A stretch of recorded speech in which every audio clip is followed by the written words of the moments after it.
আসসালামু আলাইকুম এভরিওয়ান। আজকে আমি নিয়ে এসেছি কাঁচা আমের টক ঝাল মিষ্টি আচার।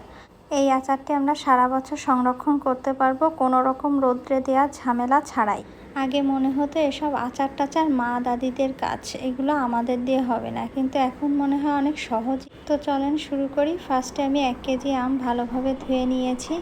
এরপর এটাকে শুকনোভাবে মুছে আমি 4 কোনা করে কেটে নিচ্ছি। এর মধ্যে 1 কেজির জন্য 1 চামচ লবণ আর 1 চামচ হলুদ গুঁড়া দিয়ে আমি ভালোভাবে মাখিয়ে এটা রোদ্রে দিয়ে দিব।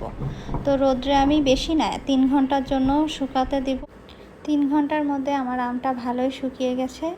এরপর আমি মশলায় চলে যাচ্ছি। মশলার জন্য আমি 1 চামচ জিরা, 1 চামচ ধনিয়া, 1 চামচ গোমরি, 1 চামচ মেথি এবং 1 চামচ সরিষা নেব, আর 4-5টা শুকনা কাঁচা ঝাল। তো এগুলোকে আমি হালকা করে ভেজে নিচ্ছি। বেশি ভাজতে যাবেন না, তাহলে পুড়ে যাবে আর গন্ধটা নষ্ট হয়ে যাবে। এখন আমি শিলপাটা এটাকে আধা ভাঙা করে গুঁড়া করে নিচ্ছি। পুরাপুরি গুঁড়া করবেন না। এবার 100 গ্রামের মতো সরিষার তেল দিচ্ছি। এর মধ্যে 2টা শুকনো মরিচ আর 1 চামচ পাঁচফোড়ন দিয়ে নিচ্ছি। 1 চামচ ঝালের গুঁড়া দিয়ে নিচ্ছি। এরপর 1 চামচ লবণ দিয়ে নিচ্ছি।